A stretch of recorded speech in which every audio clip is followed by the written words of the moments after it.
کو روز ملتا ہے صدقہ پیارے آقا۔ جو سن رہے میں ان سے بات کرنا چاہتا ہوں، جن تک میری آواز پہنچ نہیں سکتی میں ان سے مخاطبت نہیں کرنا چاہتا۔ اہل سیاست کے معاملات جانے، ظالم اپنے ظلم کے انجام کو پہنچنے کے لیے تیار رہے، کفر کردار تک کے کافر اپنے کفر کے انجام کو پہنچنے کے لیے تیار رہے۔ میں نے ان سے کوئی گفتگو نہیں کرنا، لیکن آج کسی قوم کی بیٹی کی اگر آبرو کو لوٹ کر کے امت کو ذلیل کرنے کی کوشش کی جا رہی ہے، اگر تمہارے گھروں کو جلا کر تمہیں بے گھر کرنے کی کوشش کی جا رہی ہے، اگر تمہیں تباہی کے دہانے پر پہنچانے کی کوشش کی جا رہی ہے، اگر تمہیں غربت کی سطح سے نیچے گرا کر تمہارے ایمان کو چھیننے کی کوشش کی جا رہی ہے، تو کب تک دوسروں پر انگلی اٹھاتے رہو گے؟ میری قوم کے جوانوں، اللہ کے حبیب نے آج سے 1450 سال پہلے تمہاری ذلت و رسوائی کا سبب بیان کیا۔ اقبال رونا روتے ہیں، وائے ناکامی متائے کارواں جاتا رہا، کارواں کے دل سے احساس ضیا جاتا رہا۔ ماہ رمضان میں شراب کے اڈوں کو آباد کرنے والے، ماہ رمضان میں زنا کے اڈوں کو آباد کرنے والے، ماہ رمضان میں چھپ چھپ کر کھانے والے، ماہ رمضان میں اللہ اکبر اپنے ہاتھوں کی انگلیوں سے انٹرنیٹ کی جو ہے وہ بٹن کو چھیڑ کر کے زنا کے مناظر دیکھنے والے، اپنے ماں باپ کا دل دکھانے والے، لوگوں پہ ظلم کرنے والے، نماز کے اوقات میں بستر کی پہ سکون کی نیند سونے والے، دل کھول کر کان کھول کر اپنے ایمان کے کانوں سے، اپنی غیرت کے کانوں سے، اپنے دل کے کانوں سے میرے نبی کی اس حدیث کو سن لو۔ اللہ کے حبیب صلی اللہ علیہ وسلم فرماتے ہیں میری امت کو اس وقت تک کوئی رسوا نہیں کر سکے گا، میری امت کو اس وقت تک کوئی ذلیل نہیں کر سکے گا جب تک امت ماہ رمضان شریف کا احترام کرتی رہے گی۔ حضرت ام ہانی نے پوچھا یا رسول اللہ ماہ رمضان شریف کا احترام کرنا کیا ہے اور رمضان شریف کا حق ضائع کرنا کیا ہے؟ آقا فرماتے ہیں جو رمضان شریف میں بھی کبیرہ گناہوں میں مبتلا ہوتے ہیں وہ رمضان شریف کے حق کو ضائع کرتے ہیں، اور جو رمضان شریف کے حق کو ضائع کر دے پھر اس وقت امت کو ذلت و رسوائی سے دنیا کی کوئی طاقت بچا نہیں سکتی۔ آج ماہ رمضان شریف کا احترام کیا ہو رہا ہے؟ کل تک کے مسلمان اور دنوں میں گناہ کرتے تھے، لیکن رمضان شریف آتا تھا تو کم سے کم فلمیں لوگ دیکھنا بند کر دیتے تھے، داڑیاں مڈانا بند کر دیتے تھے، مسجدوں کو آباد کرنا شروع کر دیتے تھے۔ اب تو لوگ کس قدر بے باک ہو گئے، کس قدر نڈر ہو گئے کہ رمضان شریف میں بھی لوگ اپنے آپ کو گناہوں سے نہیں روکتے، بلکہ میری قوم کا جوان بڑے دھڑلے سے کہتا ہے یار اپنے سے روزہ نہیں رکھا جاتا اس لیے کہ ہمیں تو گٹکے کی عادت ہے، ہمیں تو پان کی عادت ہے، ہمیں تو سگریٹ کی عادت ہے۔ شرم کرو، شرم کرو، نبی کے نام پہ جان قربان کرنے کی بات کرنے والوں، جو نبی کے نام پر 12-16 گھنٹے بھوکے اور پیاسے نہ رہ سکے وہ نبی کے نام پہ جان کیا قربان کر سکتے؟ اور جب سے تم نے احترام رمضان المبارک ترک کر دیا تمہاری آبرو کو لوگوں نے کھیل بنا لیا، اور اب تو لوگوں کو احساس گناہ بھی نہیں رہا، احساس جرم بھی نہیں رہا۔ گناہ کے ساتھ اگر احساس گناہ انسان کی زندگی میں ہے تو انسان اپنے آپ کو گناہوں سے بچا لیتا ہے، لیکن اب ہمارے اندر احساس گناہ نہیں، اب تو ہم گناہ کو ہنر سمجھتے ہیں، اب تو ہم گناہوں کو فیشن سمجھتے ہیں۔ احساس گناہ کیا ہے؟ اگر انسان گنہگار ہو اور احساس گناہ بھی ہو تو وہ ایک نہ ایک دن سدھر جاتا ہے، وہ ایک نہ ایک دن سنور جاتا ہے۔ ہمارے پاس احساس گناہ ختم ہو گیا۔ آئیے بتاؤں احساس گناہ کتنی قیمتی چیز ہے۔ رمضان شریف میں کھا رہے ہیں، پی رہے ہیں، بلکہ مسلمانوں کی ہوٹلیں بند ہے تو غیر مسلموں کی ہوٹلوں میں کھا رہے ہیں، چھپ چھپ کر گھروں میں کھا رہے ہیں۔ لوگوں سے چھپ کر کھانے والوں، جو تیرا کچھ نہیں بگاڑ سکتا تو اس انسان سے چھپ کر کے کھا رہا ہے۔ جو خدا تجھے سزا دے گا کیا تو اس کی نگاہوں سے بھی چھپ سکتا ہے؟ اور روزے بھی کیا روزے رہ گئے، اب تو روزے بھی رسم بن گئے۔ جو روزے رکھتے ہیں رمضان شریف میں ان کو روزہ رکھنے کی عادت ہے، وہ روزے کو عبادت نہیں سمجھتے، جو روزہ عادت بن جائے وہ نجات نہیں دلا سکتا، جو روزہ عبادت بن جائے وہ نجات دلا سکتا۔ ایک تو روزے کی عادت ہے اور ایک تو روزہ عبادت ہے۔ روزہ عادت اور عبادت میں فرق کیا ہے؟ عادت یہ سب نے رکھا ہم بھی رکھ لیں، یہ عادت ہے۔ نہ رکھیں گے تو کیا جواب دیں گے، یہ عادت ہے۔ نہ رکھیں گے تو لوگ تانا دیں گے، عادت ہے۔ پھر روزہ عبادت کیا ہے؟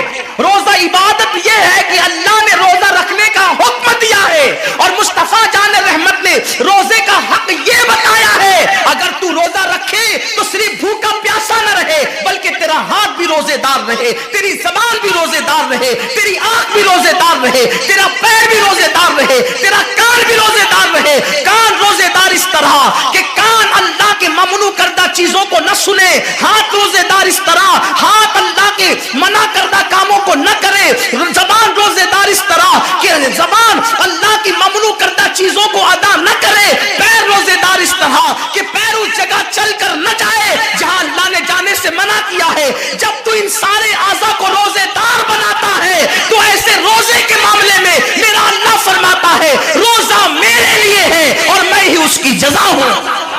ہر عمل کی جزا جنت ہے، روزے کی جزا خدا کی ذات ہے۔ اسی لیے آقا فرماتے ہیں روزے دار کو دو خوشی ہے، ایک تو افطار کے وقت، دوسرا لقائے رحمان کے وقت، خدا کی زیارت کے وقت۔ صحابہ نے پوچھا آقا ہم اللہ کی زیارت کیسے کریں گے؟ آقا فرماتے جیسے تم آسمان پہ چاند دیکھتے ہو بلا تمثیل اسی طرح تم خدا کی زیارت کیا کرو گے۔ یہ روزے داروں کی شان ہے۔ آج کے روزے کیا ہے؟ جس میں جھگڑا، جس میں غیبت، جس میں چگلی، جس میں فساد۔ روزے کو عادت مت بناؤ، روزے کو عبادت بناؤ۔ احساس مٹ گیا، عبادتوں کا احساس مٹ گیا، گناہوں کا احساس ختم ہو گیا۔ جب تک کہ لوگوں میں گناہوں کا احساس زندہ تھا وہ عبادت کر کے بھی اللہ سے ڈرتے تھے، وہ عبادت کر کے بھی رب کی بارگاہ میں آنسو بہاتے تھے کہ مولا میں تو حق ادا نہ کر سکا۔ لیکن آج احساس نہیں ہے، اس لیے لوگ ہنستے ہنستے افطار کرتے ہیں۔ حالانکہ صحابہ کا معمول تھا جب افطار کا وقت آتا وہ ہاتھوں کو اٹھا کر کے روتے اور کہتے مولا روزہ تو چلا گیا لیکن روزے کا حق نہ ادا ہو سکا، آنسو بہاتے ڈرتے۔ لیکن آج ایسا کچھ بھی نہیں ہے، ہماری ساری نیتیں تو دسترخوان پہ لگی ہوتی ہے افطار کے وقت۔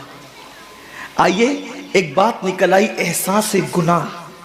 کیا ہے احساس گناہ؟ آقا نے فرمایا نا کہ جب رمضان شریف کا حق ضائع کر دو گے تو اللہ تم سے عزت کو چھین لے گا، تم ذلیل و رسوا ہو جاؤ گے۔ احساس ختم ہے گناہ کا، اسی لیے رمضان شریف میں بھی گناہ کرتے ہیں، اور گناہ کر رہے ہیں تو ذلیل ہو رہے ہیں۔ احساس کسے کہتے ہیں؟ احساس یہ ہے کہ میں نے کیا کیا، چھوٹے سے گناہ کو بڑا سمجھنا میں نے کیا کیا۔ ایک خاتون بارگاہ رسالت میں آئی اور عرض کیا یا رسول اللہ مجھ سے زنا ہو گیا ہے، میں نے بہت بڑا جرم کر لیا ہے، آپ مجھ پہ حد لگا دیں، حد جاری کر دیں تاکہ میں گناہ سے پاک ہو جاؤں۔ اللہ کے حبیب نے احساس گناہ دیکھ کر کے فرمایا کہ جا ابھی تیرے پیٹ میں بچہ ہے، تیرے جرم کی سزا تیرے پیٹ کے بچے کو نہیں دی جا سکتی، اگر تجھ پہ حد لگے گی تو وہ بچہ بھی ختم ہو جائے گا، جب بچہ پیدا ہو جائے اس کے بعد آنا۔ بچہ پیدا ہو گیا تو وہ لے کر کے آئی، آقا فرماتے ہیں تیری جان چلی جائے گی تو اس کی پرورش کون کرے گا، اس کو دودھ کون پلائے گا؟ جا اس کو دودھ پلا اس وقت تک جب تک یہ کھانے نہ لگے۔ وہ بچے کو 2 سال تک دودھ پلاتی رہی، اور جب بارگاہ رسالت میں آئی تو بچے کے ہاتھ میں روٹی کا ٹکڑا دے کر کے آئی۔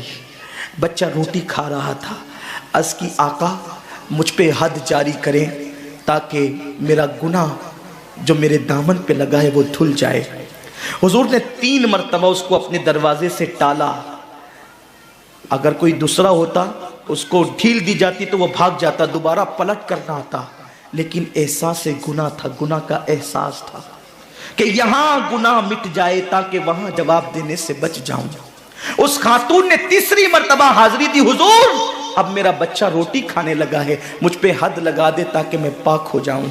اللہ کے حبیب نے فرمایا اللہ کی بندی جب اللہ نے تیرے جرم پہ پردے ڈال دیے تھے تو تو نے اظہار جرم کیوں کیا؟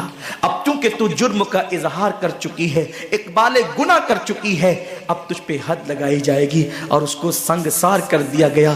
جب وہ مر چکی اور اس کو دفن کر دیا گیا تو کسی نے کہا کتنی بدبخت تھی وہ عورت جس نے رسول پاک کے دور میں منہ کالا کیا۔ میرے نبی نے فرمایا تو اس کا گناہ دیکھتا ہے، تو اس کا احساس گناہ نہیں دیکھتا۔ اس نے ایسی توبہ کی ہے، اگر اس کی توبہ 70 جہنمیوں پہ تقسیم کی جاتی تو اللہ ان کو بھی جنت عطا فرما دیتا۔ آقا کریم صلی اللہ علیہ وسلم فرماتے ہیں جو رمضان شریف میں گناہ کبیرہ کرتے ہیں، اب گناہ کبیرہ کی بہت بڑی تعریف ہے، اس کو نہیں بیان کروں گا، لیکن جو گناہ کبیرہ بڑا گناہ کرتے ہیں، پہلی بات تو چونکہ میرا مسلک صوفیہ ہے، صوفیہ سے کسی نے پوچھا کہ گناہ بڑا کیا ہے؟ امام غزالی فرماتے ہیں نہ کوئی گناہ چھوٹا ہے نہ کوئی گناہ بڑا ہے، بات تو یہ ہے جس گناہ پر خدا تیری پکڑ کر لے وہی گناہ سب سے بڑا ہے، اور جس نیکی پر خدا تجھے بخش دے وہی نیکی سب سے بڑی ہے۔ کسی گناہ کو چھوٹا سمجھ کے مت کرو، پتہ نہیں وہ کس گناہ پہ ناراض ہو جائے۔ تو اللہ کے حبیب صلی اللہ علیہ وآلہ وسلم فرماتے ہیں جو رمضان شریف میں بڑا گناہ کبیرہ گناہ کرتے ہیں سال بھر تک فرشتے اس پہ لعنت کرتے رہتے ہیں، اور اگر اسی سال اس کو موت آ جائے، اسی سال جس نے ماہ رمضان میں گناہ کبیرہ کیا تھا، اس نے بڑا گناہ کیا تھا، اب بڑے بڑے گناہوں کو گنایا گیا۔ مثال کے طور پر کسی عورت پر غلط نیت سے نظر ڈالنا یہ گناہ کبیرہ ہے، جھوٹی قسم کھانا یہ گناہ کبیرہ ہے، ناپ تول میں کمی کرنا یہ گناہ کبیرہ ہے، کسی کو دیکھ کر اس کا مذاق اڑا کے دل دکھانا یہ گناہ کبیرہ ہے، کسی کی امانت میں خیانت کرنا یہ گناہ کبیرہ ہے، ماں باپ کا دل دکھانا یہ گناہ کبیرہ ہے، کفر کرنا یہ گناہ کبیرہ ہے، بلکہ اکبر الکبائر ہے۔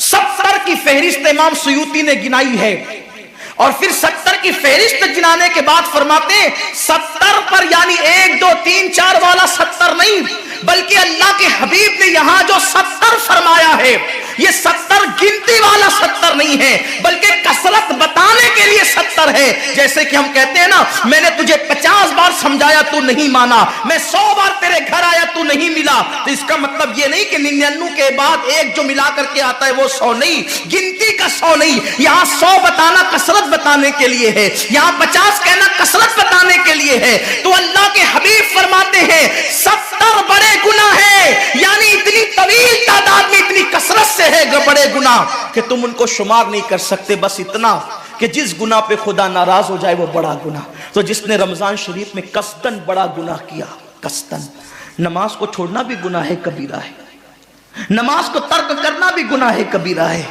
میرے آقا صلی اللہ علیہ وسلم کے دیوانوں، کھیل کود میں وقت کو ضائع کرنا، وقت کا ضیاع، یہ بھی گناہ کبیرہ ہے۔ آقا فرماتے ہیں جس نے رمضان شریف میں گناہ کبیرہ کیا، اس رمضان سے لے کر آنے والے رمضان شریف تک فرشتے اس پہ لعنت کرتے ہیں۔ یہ لعنت کیا ہے؟ لعنت سمجھتے ہیں؟ لعنت کا مطلب یہ ہے جس پہ لعنت پڑی وہ ہمیشہ کے لیے اللہ کی رحمت سے دور ہو گیا۔ انسان کی لعنت کیا ہے؟